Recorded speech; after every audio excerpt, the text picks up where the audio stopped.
Welcome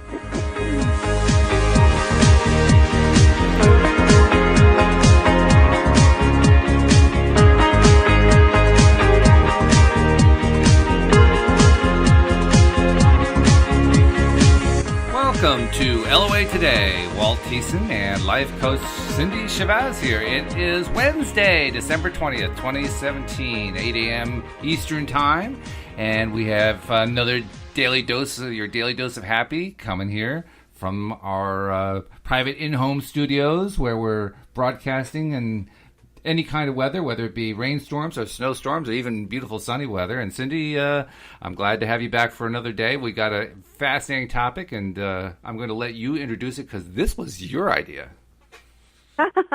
Well, we had been talking about the holidays being upon us and how that's kind of relevant to most of us. So talking about what could we talk about? What would be a great conversation that would really benefit somebody right now? And I came across an article from a colleague of mine, Lisa Marie Hayes, and the article was about giving the gift of energy. And, you know, I love the way the article starts out with deliberate creators know that energy is worth more than anything money can buy. So it's 10 gifts that deliberate creators can give to the people in our life that won't cost us anything, but will be priceless. And so I thought these points, at least these headings, these talking points, really, really worth a conversation, especially right now. And it just seemed really relevant, and it was exciting. So it's a very inspired idea. I love it. I mean, first of all, because so many of us don't really think in terms of giving energy. We think about trying to build our own energy, but not so much giving energy. And that's such a great gift to give because, well, it's great for a number of different reasons. First of all, the recipient doesn't even have to know you're giving it to them. Yes. It reminds me of something, and that is there's a specific type of meditation called Brahmavihara meditation. And in that meditation, it kind of revolves around a Buddhist concept called the Four Immeasurables, but anyone can do this meditation, and the way it's done is that you actually choose someone. The way I do it, you choose 4 people, and the first person is someone that you love, and the second person is someone that you may not really know very well, maybe somebody you just met in passing, somebody you kind of know on Facebook, or social media, and the third person you choose is someone who kind of rubs you the wrong way, maybe somebody that irritates you. Oh, okay. And the fourth person is yourself.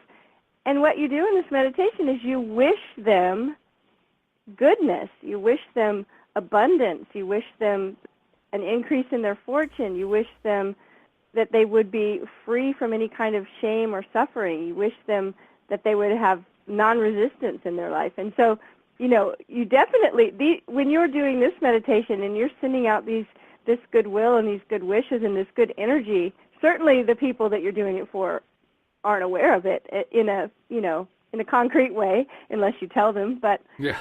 This article kind of reminded me of that. It's like, what can we do? And I'm telling you as a relationship coach that when we start being focused, we've been talking about focus a lot this week, when we start being really focused in our thoughts about other people, it changes the way we interact with them.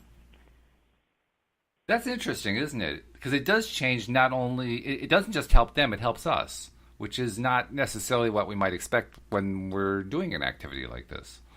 Right. It's like, the way we perceive and the way we consciously decide, it's really a choice. And that's, I think, the important thing to remember is our thoughts are a choice. We can choose to view people in a certain way. And if you notice, when someone is really not choosing to think of someone in a good way, it doesn't matter what that person does, they're not going to see it in a good light. Even if they're doing something great. Oh, look at her out there saving the world again, right? It's like, it really doesn't matter what the person is doing because that choice to see them as, in a bad light or a good light, that's really our choice. So it really makes a huge difference in how we show up in the relationship. And then that just changes everything. When we change ourselves, we change our experience of Right. everything. Yeah, that's true. And I'm looking at this article that you found, and I'm realizing it's not all of the suggestions on this list are gifts that you give that the other person is not necessarily consciously aware of. The third one, touch more and hug often. They're going to be very aware of that one. You know what's interesting about that particular one is that she includes a quote from Virginia Sater, who was a social worker, a family therapist, very, very respected. And the quote is one that I heard 2 days before I saw this article. So I was like, okay, this quote's just coming at me, like from different people, different directions. And the quote is, we need 4 hugs a day for survival. We need 8 hugs a day for maintenance. We need 12 hugs a day for growth. And I I'm thought, definitely wow, falling behind. I'm not up to par right here. I can tell. right? I need to do more. I feel like I get a lot of hugs, but I was like 12 hugs a day. Okay, I gotta increase that. It reminded me, just reading this reminded me of one of my sisters was a flight attendant for some time, and she was telling me that when people exited the plane, and if you've ever flown on a plane, you're exiting and the flight crew is saying, goodbye, thank you for flying with us. Right. She said occasionally she would just throw out an I love you. Ooh. And she said she would say, thank you for flying with us, I love you, have a great day. And she said it always affected the people. Like she said, I realized one day, she said, we love you. And she said this woman looked like she was going to burst into tears. And she said, think about the people that live alone and might not get told I love you on a daily basis or a weekly basis or True. ever. Yeah, that's true. That's a very and I good thought, point. oh, wow. So just the little things, like you were saying, some of the things on this list, people will know when we're giving them. So energy is powerful. It's important. So intentional touch. It says intentional touch is a beautiful gift. It doesn't have to be a hug. Sometimes just touching someone's arm or shoulder in a compassionate way is enough. And I think that's really true. So we all need to aim for at least 12 hugs a day. Now, I have to say that in light of what's been going on, particularly in the news media lately, we should probably throw a caveat in here, which is you don't just touch we should hug our anybody. spouses, we should hug our children, we should hug our pets. Right, yes. We must be selective about it. There's also the idea of just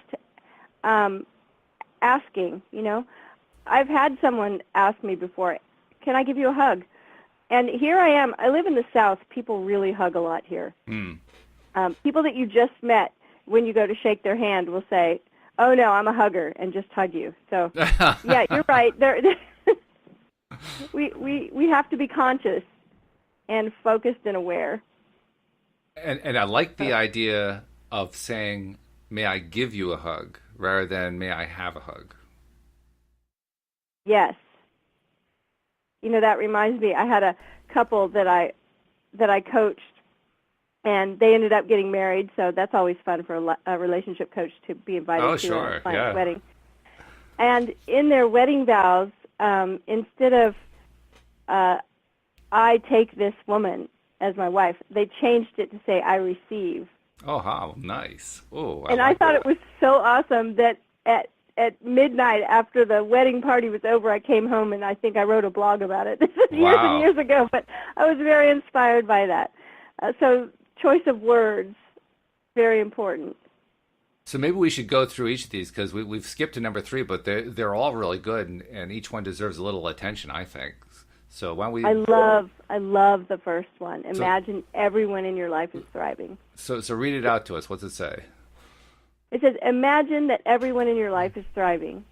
It's too easy to get stuck seeing people the way they've always been or buy into their stories of everything that's not working in their lives. However, intentionally imagining or visualizing someone thriving and happy can shift things for them in very magical ways. And it also changes how you relate to them in very day-to-day kinds of ways. It says, if you can hold a loved one with a vision of highest desired outcomes, ridiculously easy successes, and effortless joy, you might just be a magic maker in someone else's life. this might be my favorite one. You know what I like about this one the best? I mean, this is great because you're giving this to somebody else, but I don't know if everybody realizes when you're doing this, you're actually giving yourself something really good here. Because, no, Yeah. seriously, because how often do we go through life not thinking these kinds of things about people in our lives? Thinking critically about what's going on, or thinking, why do they keep behaving that way, or they seem to be stuck, or why are they treating me that way, or any of a litany of other things. We almost never think of them consciously and deliberately in the terms used here, such as intentionally imagining, or visualizing someone thriving and happy.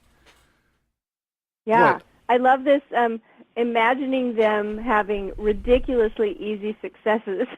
Yeah, ridiculously easy successes. So often when someone in our life is struggling with something, then that becomes their story, and then that becomes the story we believe. And I know from being a coach that one of the things I always bring myself back to is that I can't buy into the story when the story is things are so hard and I'm never going to get there, right? So if I can't hold my client in the space of having their highest outcome possible, wherever I hold them at, that's about the level that they can come up to with me as a coach or in my work with them. And so it's important to see them succeeding. And I love the idea of ridiculously easy successes and effortless joy. So that is where we need to hold people that we love. Oh, yeah. Because I have to admit, I am just as guilty as anyone else of the opposite. And when on occasion I have tried to do this activity, I guess that's what my original point was, it has an effect on me that I don't expect. It's just an unexpected effect, which is when I'm, like with my wife, for instance, if I'm thinking about Louise and I'm thinking about her, I'm going to use these phrases, I like these, having ridiculously easy successes and effortless joy, it changes my entire feeling inside about myself. Just saying those words as I was saying it, I can just feel like a warmth filling me. And I'm thinking, that's really changing me. Yeah, and speaking of, these kind of exercises and perceptions changing us, we can think these things for ourselves as well. Fantastic gift to give ourselves as well. Sure. To imagine ourselves thriving, imagine ourselves having ridiculously easy successes. I do like the idea of starting by wishing it for others, though, because that's easier for me anyway. I don't. Maybe for other people it's easier to wish it for themselves, but for me it's a lot easier to wish it for somebody else. So. Oh no, the whole grass is always greener on the other side. Okay. I mean, I think that's the same concept, right? It's like it's easy for us to imagine it being easier for someone else. I think because so. Yeah. we're not in their struggle personally most of the time. So. Yeah, no, I think you're right. I think it's easier, and so it's a great way to bring that energy in. Like you said, it changes the way you feel, and what you said was it changes how I feel about myself. Yeah, which is unexpected. I was hoping it would also, affect the way she feels and the way I feel about her. But the third one was that I didn't really expect that one until I actually tried it, and oh wow, it really does. It does affect me positively. That's good. Yeah. I like that. And it leads right into the second one, which is if your loved one has a specific goal or a desire, visualize it for them. I like the idea of visualizing the ridiculously easy success. I'm really into that phrasing. And so if we know that our loved one has a particular goal or a desire, just see them enjoying it. I can even think of an unexpected reason why that's a good idea to do. Because there are some people, and I'm one of them, for whom visualization is a very difficult thing to do. And it's difficult simply because I don't create images well in my mind. They've actually developed a term to describe people like me. They call it aphantasic or aphantasia. And what it basically means is an inability to generate mental images. I'm not completely aphantasic. I can actually, to a small degree, create very blurry and dull colored and not very clear images. There are some people who find they can't create any images in their minds at all. And so for somebody like us, we usually have to find an alternative. If we want to visualize, we have to, like in my case, I auditorize. I use my audio sense or sense of touch or whatever to create images, so to speak, in my mind. Because otherwise, the only images I ever create are abstract. Like for me, an image of a map is, well, there is a map, and it says the word map. I mean, it doesn't really do that, but like there's this vague outline of a map, and it's a map of North America, so I have a kind of a vague idea of what the shape of it is, and maybe I try to take like the color of yellow, put it on there, but it comes in like a dirty, gray, dingy kind of a thing, and it's nothing like the actual image when you see a picture of a map on the wall. Well, imagine somebody else who is imagining for me that map. They're basically helping put that image into my life. That's a good gift. And that's a gift that you wouldn't necessarily expect that you're going to give to somebody else because, I mean, who do you know who's aphantasic? Have you ever asked them? Of course not. I mean, how would you know? No, but I did once, I wrote a curriculum and taught a weekend intensive class that was intuitive painting. And everyone in the group, whenever we taught, pretty much had no experience with painting or with drawing or making art. And often we would have people tell us they didn't know the term for it, but they would say that they had trouble, envisioning something. And one of the things that we always ask them is if they had dreams, because generally speaking, in dreams we see things clearly the way we do in real, in waking life. And so it's actually the same image maker, the same dream maker can help us increase our ability to visualize things. So I kind of come from the space of thinking that it is something that can be improved. I understand and agree with you, but I have to tell you, my dreams are also vague. I don't have, very rarely do I have clear images in a dream. And when I do have it, it's noteworthy. I notice it. I really notice it. I mean, the most recent one I had was like, 2 or 3 months ago. And I can't even tell you why I saw this image, but very clearly I saw a whole bunch of green tennis balls against a blue sky. That was it. That was the entire image. Interesting. Well, what's interesting about that is that in dreams is that, like, if you see a dream that is clear, my dreams are all clear and sometimes in a lot of detail, but sometimes they're abstract, like almost like an abstract painting. And then there's lucid dreaming. Those dreams, I don't know how to describe it, but anyone who's had a lucid dream usually will say this: it's clearer than my waking life. Okay. Which is really, so, our brains are really powerful. You said when you see a map, you said the word map, and then you said, no, well, not really the word. Well, I was nodding my head because I often, when I envision things, there are words. I often see words or see how someone's name is spelled. Like, I want to know how it's spelled, because if I don't know, it's like I need to see it. So that's interesting to think of the different ways that we might visualize, right? Someone else achieving a goal. Yeah. Maybe we just vaguely see them crossing a finish line, or we see them getting a medal put around their neck, or we see them holding a certificate, blurry or not, right? It's like we get the feeling in our body of how we would feel when we saw our loved one, get the college acceptance letter in the mail. Yep. It's like we can paint that picture. If you have trouble visualizing, I think you can paint the picture with words. That's what I end up doing. Concepts, actually. It's concepts more than anything else. Yeah. Yeah. So it says here, this is more specific than seeing them thriving. This is giving your time to one particular desire of someone you care about. You may be more effective at creating through visualization for a loved one because you don't have the same kind of sticky need or attachment to a desire as they do. Yeah, I like that one. Sticky need or attachment. That's good. All right. Because I've had plenty of those, I know. I've had many times where it's like I was stuck to it. And sometimes you need a little help getting unstuck, you know? Well, you do. That's what the podcast is for. That's what Right. coaches are for. That's what, right? I mean, Speaking of which, Yeah. I want to interrupt and point out to listeners, if you are enjoying the podcast, this is a good thing to visualize for somebody else. In fact, don't just visualize it. Go onto your favorite social media channel and say, hey, I'm listening to LOA Today talking about the energy gifts that we can give to people. It's really good. Check it out. Because we need to have the word spread, and we need more and more people to reach this and hear about this and follow and subscribe to the podcast and so forth. Not just for our sake, but for their sake too. It's a great gift you can give to them.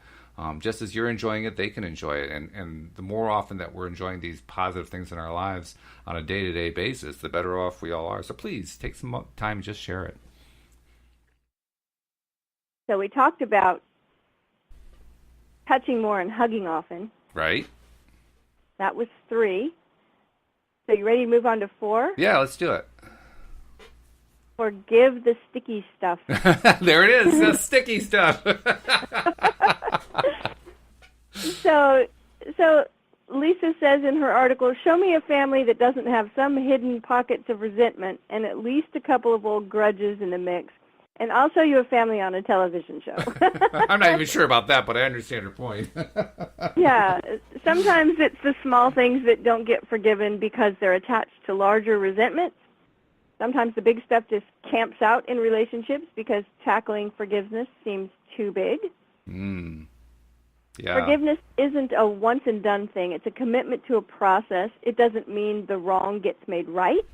It merely means you're choosing to put it behind you for real and be present in your relationships in the moment. Forgiveness, it says forgiveness might be the greatest gift at all for both the forgiver and the forgiven. This is so, so, so important. One of the things I often like to think and remember and help people understand, she mentions here about it doesn't mean the wrong gets made right. When we forgive, we're not saying it's okay. We're not saying that thing that you did to me that was so awful that I've been holding a grudge about, yeah, it's okay. No, we're not saying it's okay. And we don't forgive people. We actually, even though she is saying here, this is a really big gift, it's a gift for us. Yes. We forgive not so that, to let them off the hook, but to let us off the hook of carrying around a grudge. Yes. Carrying a grudge is the biggest energy drain. And understanding forgiveness in terms of how it's helping the forgiver, I think is the best way to understand it. I mean, sure, the person who you're forgiving, that's going to help them too. But the biggest help, I think, is for the forgiver, because the forgiver is now letting go, releasing, just abandoning that hidden pocket of resentment, as she calls it. And when you do that, you're the one who benefits. You benefit I agree. big. I think that when we're dragging around unforgiveness, and I say dragging around because it's like a weight, and carrying it is heavy, even when we don't realize it. It's like, hidden pockets is a good term because it's sort of camping out there in the background, but it's still being a huge energy drain to us. Mm-hmm. And so when we let it go so we can let it go, so we can be free of it. And, of course, energy, everything affects everything else. So the energy with which we can now use for something better. Which also gives me a way to forgive in situations like you were describing, where we really don't appreciate whatever the unappreciated behavior was. But because forgiveness is all about you releasing it, the forgiver releasing it, it's actually not a requirement that you forgive them to their faces. You can actually forgive them quietly in your mind. The point is to release it, not to do it personally. It's to release it. Right. The point is to just let go of that weight that you're carrying, of that. And, when the other things that we've mentioned in the article so far, imagining that people are thriving.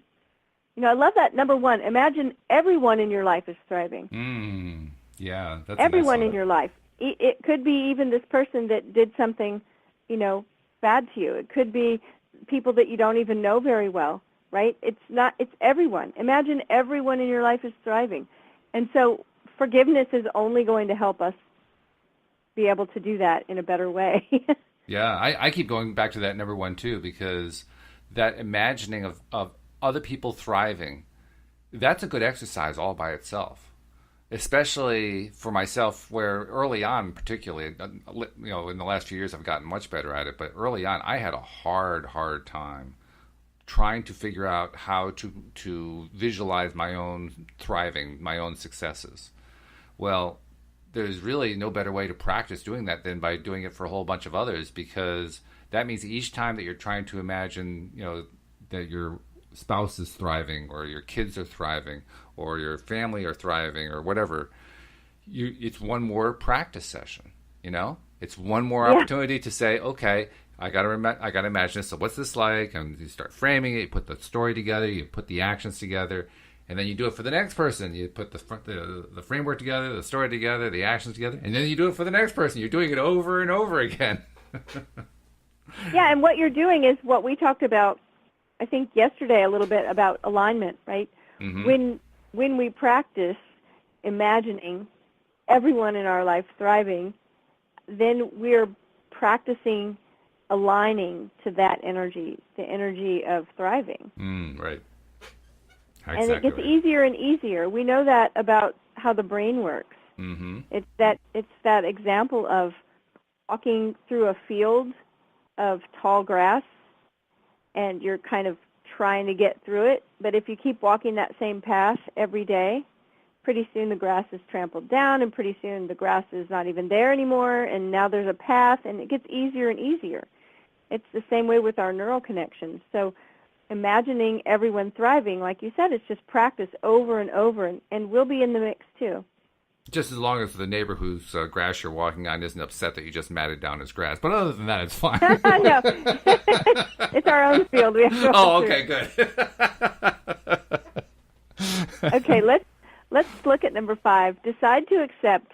This might be my second favorite. This one and number 1 I love. Decide to accept everyone for exactly who they are, instead of who you want them to be. Oh boy, that's really big. That's one that I think has really, in a sense, frustrated me for most of my life, because that's been my attitude all along. From the youngest age that I can possibly remember, I wanted not only to accept everyone exactly for who they were, but I wanted them to accept me for who I was, and just, leave it alone, folks. Leave it alone. And what I ended up doing over time is learning their way instead. So I became critical of how they were, and they became critical of how I was. And I'm thinking, wow, how on earth did I get so far off track from what I wanted? It's just amazing. It's one of the things I really, as a relationship coach, I think it's one of the big things that can really hinder a marriage or, an intimate relationship, is falling in love with potential or trying to change the other person. Yeah. And if we can just understand that, one of my mentors wrote a book called Relax, You're Already Perfect. And it's like, just recognize that they are who they are and love them for who they are, accept them exactly the way they are. Talk about resistance melting away. Mm-hmm. Yep. And it's not always easy. I can't say that it's always easy to do. I mean, for instance, there are times where I see my wife and she's in kind of a tough place. She's not in her highest vibrational mode, and she's kind of struggling through day to day. And so there's like a duality there. On the one hand, I just love her for who she is. I respect, her choices and so forth. On the other hand, I want to help her. And you're often walking kind of a tightrope there, trying to figure out, okay, well, I don't want to push this too far, but on the other hand, I want to make sure she knows I'm here to help her if she wants to get, to a higher level. Yeah, so this is a place where we can just communicate what we see and how we feel and what our desire is, right? It's like, what can I do to make your day better? I really want to help. Can I give you a hug? Yeah, yeah. And then they get to choose because, that's interesting, the idea of the emotional scale we've talked about before, and that like conflict and feeling, let's say, angry or frustrated is actually a higher level of energy than feeling like a victim. True. So sometimes we may see someone and they may be frustrated, and we have to realize that that's a better feeling for them than maybe where they were before. So maybe they are on their way up the emotional ladder. It can be, yeah. And sometimes it's just a matter of being patient. Yeah. I think the overall ideal that is identified in this fifth suggestion really summarizes it well. You mainly continue to just love them for who they are and just be available without intruding. Because the one thing you really don't want to be is the micromanager of their lives. That's the worst place to be. So you want to avoid that. But you want to be available. Yeah, and they don't want that either, believe me. Oh, no. Right? Absolutely not. Yeah. That's like the worst thing you can do. So, yeah, it's being available and, like you say, offering hugs, offering support. Would you like some support? The point-blank question, would you like some help? Sometimes... Yeah, and, that's kind of like realizing that that's what we're doing when we're holding them in the space of knowing that they're, and this is maybe not true if we're talking of children, of little children, right? But I'm speaking of when we're talking about adults, is that holding them in the space where they're, whole and responsible and able to take care of themselves and make their own decisions. Like, give them that. Hold the vision for them as being someone who can call their own shots about it, and then offer if they need support. And if they say no, okay, then let them at it, right? Actually, interestingly enough, I apply the same rule to little children when I interact with them. I try not to impose myself on little children. I make myself available, I offer, and if they say no, I just back off. So it's basically, I take the same attitude that they're willing and able to accept responsibility for what they want and they don't want. And if a kid wants something, they don't really hide it. They're really good at showing it. It's not like you have to guess. Adults, you often have to play the guessing game. Never with a kid. Kid, it's like that's so true. obvious. That's so true. Absolutely. That's what I love about babies is how authentic they are. Oh, yeah. Yeah. When they need something, they let you know. Very clear. It's like people that, we were talking earlier about asking for support, and it's really hard for most people. People are much better givers than receivers. That's why we have so much trouble with the 3 steps we talked about yesterday, right? With receiving. Right. We talked about allowing. It's not always easy for us to be receivers. I mean, go to lunch with somebody and then try to pay the ticket. Oh, no, I'm good. It's like we've all done it. It's that receiving muscle that we need to flex. So, yeah. Yeah, it does take some practice on that. But, yeah, you're right. It's a good thing to practice that receiving muscle. I never thought of it as a muscle, but, yeah, it is, kind of. It is. Okay. Number 6, turn off your phone and give your time. Now, we've just created a revolution here. This is an assault on the connected society. Turn off your phone. Well, we were just talking about children, and the line here says, study after study shows that what almost every child really wants is not the latest and greatest toy. It's more time with their parents or favorite adults. We never grow out of craving time and attention. And very true. It's such a good point. I love all the ideas people have come up with, like, we've done it before at family dinners and things, is that all the phones just go in the middle of the table. Like, take your hands off your phone. We use our phones for so many things now that it's not just a phone anymore.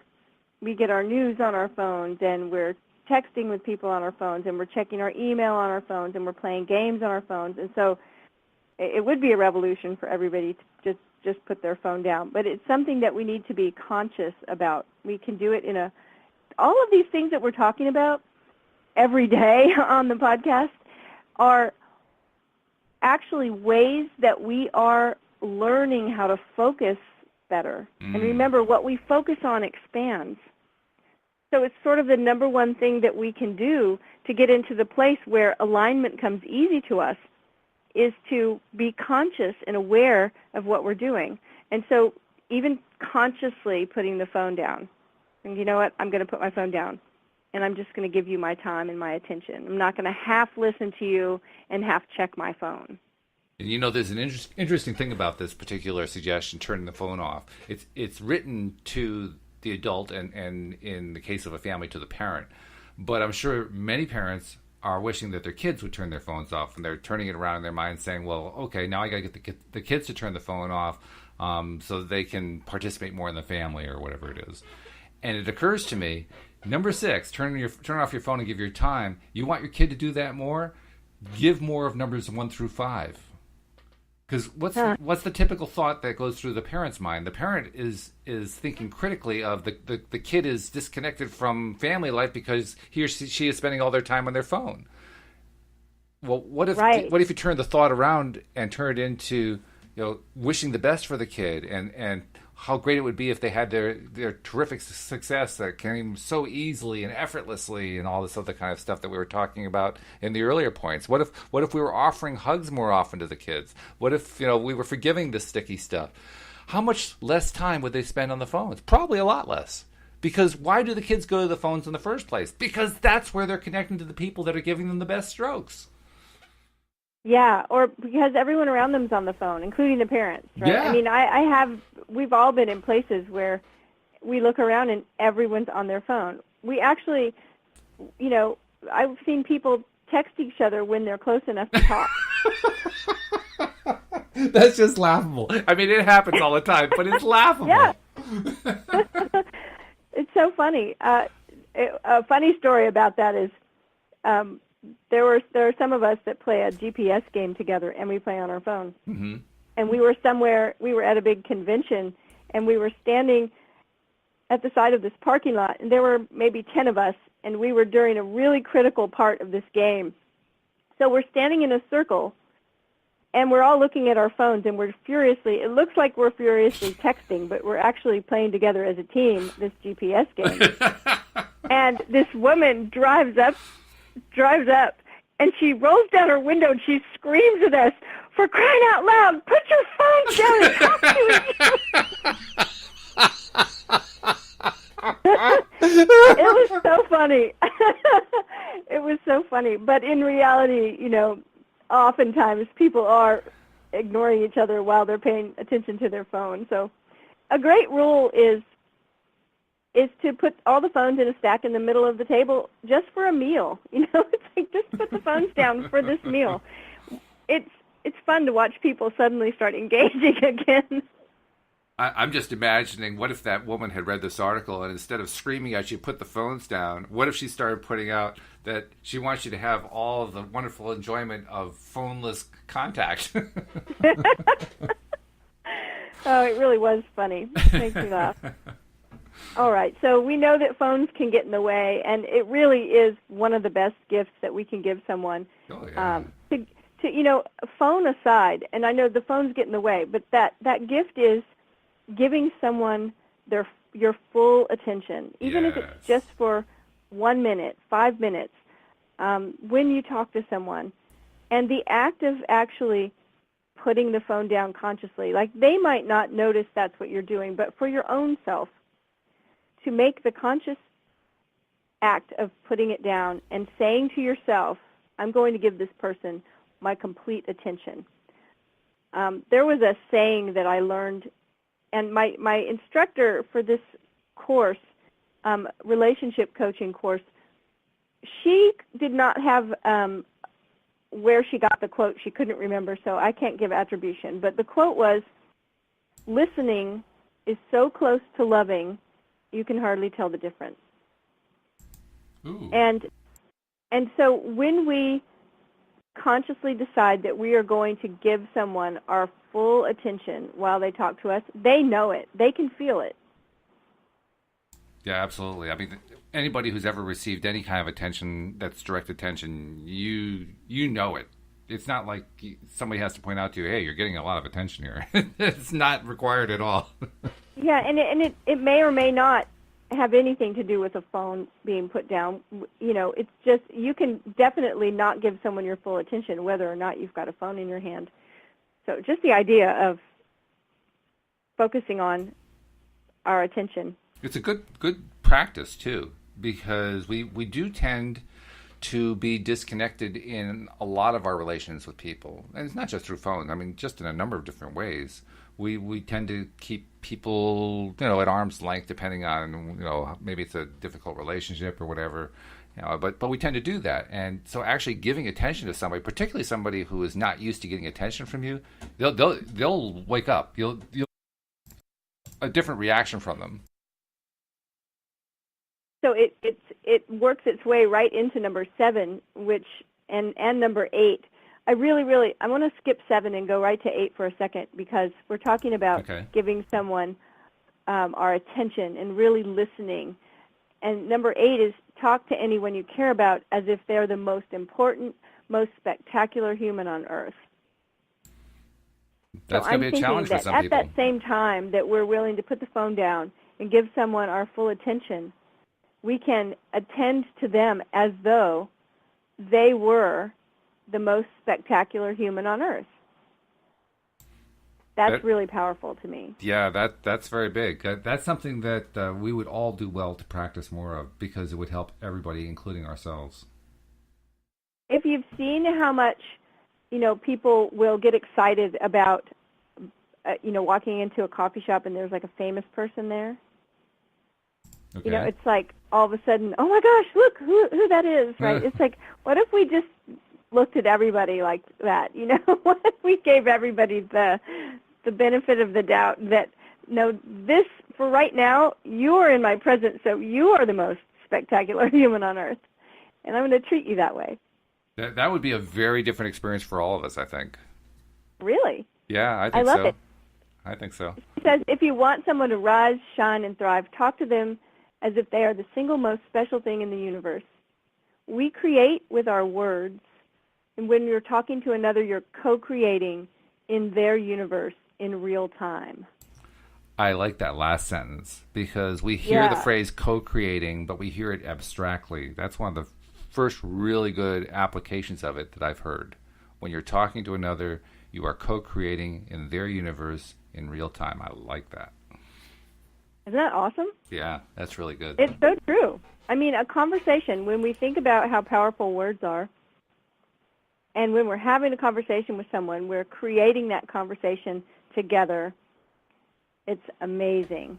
So powerful. And even more important than the words. Even more important than the words. The words are important, don't get me wrong, but even more important, when we're engaging in the kinds of activities they're talking about here, that this author is talking about here, we are doing something that is much more human than what we normally do. It's much more engaged. It's much more connected. It's much more loving. And when you do something that is different, so different from what you're used to doing, it's almost impossible to measure all of the ripple effects that come out of that, Mm-hmm. Yeah, well, think about that. I mean, everything affects everything else. You have this kind of conversation where someone has put their phone down and is actually listening to you in such a focused way. They want to be there with you. And not only that, but they're talking to you like you have some level of importance that's just out of this world, treating you like you're the most spectacular human on earth. Now, how is that going to change your day when you walk away from that conversation? Oh, it's going to be huge. And I just think of all the different areas of life. Imagine that being applied. I mean, right now I'm thinking, I want to have everybody out there experience it, and I want them to experience it in the most trying circumstances. Maybe I was into politics, so maybe they're focused on politics. Maybe it's the family's having some sort of crisis and they're dealing with a family crisis. Maybe there's something going on at work. There's there's massive layoff, or there's a boss who's giving everybody a hard time or something. Who knows what? But the point is, there's some stuff going on at work. Imagine if this kind of attention was given in any of those environments to the people who are involved. how different their experience would be in that moment in time, in that environment, in that framework of dysfunction or whatever you want to call it. Well, and I love what you said about the ripple effect, because it's so powerful just of itself, just thinking what you're talking about right now, that conversation, especially in a time that can be, a particular incident or occurrence or circumstance that's really trying to get this level of attention and focus would feel so much better. And then it would just keep going and going. That's like icing on the cake. Oh, yeah. To have that ripple effect. So going back to number seven was talk about your loved one as if they were always right and perfect in every way. and that can be a bit of a stretch sometimes, but it's a good exercise still. Well, here's what Lisa says about that. She says, I'm a relationship coach. I hear a lot of people talk about the ones they supposedly love in ways that aren't so loving. There's some serious power in the words we use. When we're talking about people we care about, we're setting up our expectations of them. People tend to rise just about as high as they're expected to. We talked about that earlier. That's absolutely true. Yeah. And then she says, speaking of her parents, she says, there's nothing sweeter than the way my parents talk about each other. To say it's positive doesn't really do it justice. It's sappy, but that sap is genuine. They adore each other.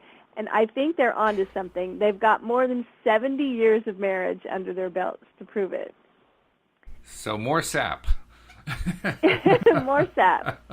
Talk about, and remember, this isn't talk to your loved one. This is talk about your loved one as if they were always right and perfect in every way. So this is a space where when I talk about my loved one, I don't need to give all my criticisms about them to the world. I can talk about what's right about them. I think it's just a really beautiful thing. I think so too. Yeah, and it's a reminder to do it more often, really, because every time that for instance, if I'm talking about Louise, every time I remind myself to phrase whatever I'm thinking about from the positive perspective, it helps. It helps in a lot of different ways that the ripple effect is there. And I don't even know all those ripples are going to happen, but they happen. Well, we were talking about, a week or so ago, we were talking about gratitude and how just the act of deciding to look for something to be grateful for. Mm-hmm. So it's just saying, if I ask you, what are you grateful for today? Just the act of your brain going into motion to answer that question, what am I grateful for? Just that act starts to create the brain chemicals that cause us to feel happier. Yes. And so if we think about this, talk about your loved one as if they were always right and perfect in every way. If I'm going to talk about a loved one, and that's the tact that I want to use, then it's almost like looking for a gratitude. I'm suddenly looking for the good things. I'm looking for what's right. Yeah, there is a parallel there. That parallel right? So when is someone strong. says to you, hey, Walt, how's Louise? Mm-hmm. You are in that space of getting to choose. Right. And you've got lots of good things that you can say. Oh, yeah. And so your brain is suddenly going into that mode of finding something good. Mm-hmm. It's that reticular activation again. That's right. And more, it's just one more exercise where we're learning how to focus on what's right and bring ourselves into alignment of that. Mm-hmm. Yeah. I love it. Yeah, that's very good. It's amazing. All of these gifts that we're talking about giving to other people, these energy gifts, in some cases actual physical gifts, but mostly energy gifts, they all lead to that exact same result, where everything starts to change within our own heads just by doing them. Yeah. Well, we were talking about that one day, a week or so ago on the podcast, we might have been talking about it before we started the show, but the idea that everything is in our head. Yeah. we just forget how big the inside of our head actually is. It's amazing. It's only like 6 inches across or something. All right, so let's see. Number 9, talk less, listen more, with your heart and not your head. Yes. I love this, the way she opens this particular part of the paragraph. Your heart knows things your mind just can't get its head around. So it's a cute little play on words for sure. I like the Listen fact. with your feelers on high, she says. Yeah, that's the part that I like the most, because that was a skill I had to kind of relearn, that I'd kind of forgotten, particularly during my adolescent years and into early adulthood. But I did eventually learn it again, so to speak. And in the process, I learned something that answered a question for me that I'd been asking myself for a number of years. Because I think I told you, Louise and I met and married in our 40s. And so most of my 20s and 30s, where relationships were concerned, was one frustration after another. It just, none of them worked out. And you live with that long enough and it starts to affect you. And one of the questions that I would that I would try to ask myself and try to get answers to was, why can't I understand women? Because I thought, it must be me, right? It must be me. So why don't I understand? And eventually I stumbled upon this very idea of listening with your heart and not trying to analyze it to death. And once I started applying that, all of a sudden I started getting better reactions, not just from women, but from everybody. And it was definitely enlightening. It was enlightening, and it was effective, because when I finally met Louise, and we, of course, early in a relationship, you do a lot of talking. There's a lot of communication, a lot of conversation. And during those conversations, she would remark on a number of occasions that, particularly if she was in some sort of a sad or unhappy emotional state and just needed the support, that I would just be there to give her the support. I wasn't trying to fix her problem for her. And she was amazed by that. That was not part of her previous experience with men. So it served me really well in terms of helping to move our relationship forward, because I simply had learned to just listen without analyzing. Yeah, it just reminds me of what this says right here. If you understand how someone feels when they speak, then understanding what they're saying is a given. So you were understanding how she was feeling and paying attention to, that's just really great emotional intelligence. And honestly, I can't say I always understood how she was feeling. But I learned that didn't matter. Because if eventually I would, what mattered was letting her know that I was listening and I was trying to understand. That was enough. Yeah. Yeah, and we can't always understand as if it were our own feeling, but just the idea that we are paying attention to how they're feeling. I mean, we talked about emotional intelligence, creating that bigger vocabulary, emotional vocabulary. Mm-hmm. It doesn't have to be huge, but just flexing that muscle of knowing what it is. Sometimes just saying to someone, you seem really frustrated. If they're not frustrated and it's something else, they'll let you know. Oh, yeah. But it doesn't matter, because you've shown that you care about how they're feeling. Right, yeah. Right? And it's opened the conversation into a space where now we're listening with our heart and not just words. It goes back to number 3, touch more often and hug more often. Sometimes we just need a hug just because we need a hug. Right. Like 12 times a day. Yeah, right. At least. Which reinforces once more, I need to offer her more hugs. I mean, I'm just not hugging enough. That's all there is to it. I see many hugs in your future. So number 10. Number 10 is going to be one that can come with lots of hugs. Go heavy on the gratitude and very, very light on the criticism. Yeah, I think I'd even take it to a more of an extreme. I'm working to try to eliminate the criticism, just take it out of my vocabulary. Yeah, I love what she said. She says criticism rarely yields change. Right. It usually just breeds resentment. Right. criticism is a kind of focusing on what you don't want that Yes. always gets you more of exactly what you don't Yes, want. there it is right there. That's the one. When you realize that every time that you offer criticism thinking that you're helping, it always leads to more opportunities to criticize. Like, well, right? what's Yeah. the point of that? Oh, it's awful. It's awful. And it's like, just break that cycle of criticism. And I love this because, you know, we've all at least heard it, if not done it ourselves. So it's like, well, what do we do? How do we break that cycle? Try thanking someone in advance for getting it right. I love that so much. That's a heavy exercise right there. That's Try thanking someone in advance for getting it right. Yeah. Liberally share everything you think is awesome about the people that you care about. Spend about 100 times more obsessing about what's right about someone you love than you do pointing out what you'd like to be different. Yeah, that's nice. I like that. Spend about 100 times more obsessing. I like that. Obsessing about what's right about someone that you love. That's really good.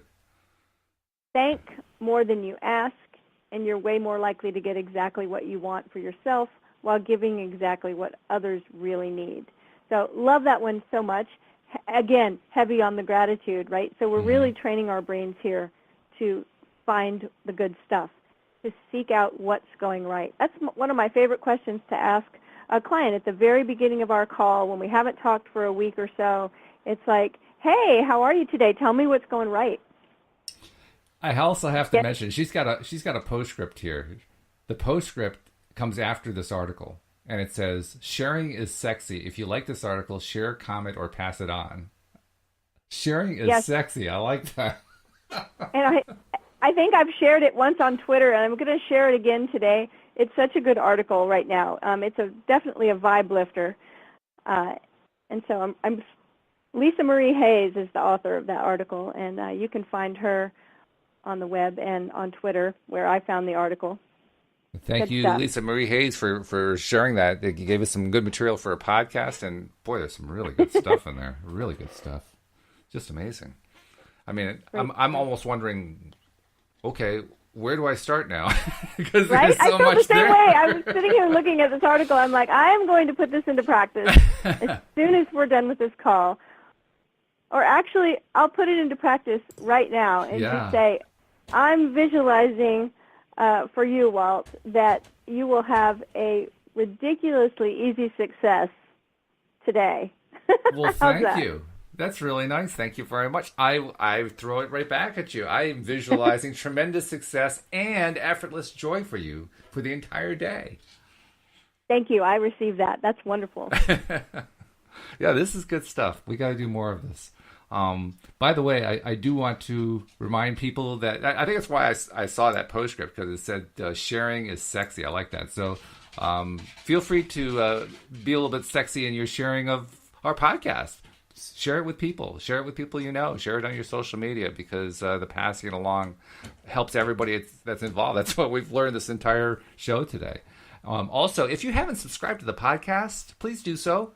The way to subscribe, there are actually a few ways. The most direct way is to go to the website, loatoday.net. There are subscribe buttons all over the place there. You can also do it if you're on your iPhone by going to the iTunes store, or you can also use the built-in podcast software that comes with your iPhone. Either way, just go to either of those apps and do the little search routine and just type in LOA Today, and you'll find us. It'll pop right up, and then you can subscribe there. And if you're on a if you're on a Google Android phone or any flavor of Android phone, just go to the Google Play Store and same thing, search on LOA Today and subscribe there. Because subscribing is how you keep up with your daily dose of happy, twice daily, each day, Monday through Friday, and once on Sunday. So you get 11 doses a week. And 11 doses a week, Cindy, that's a lot of doses. That is. It's good stuff, though.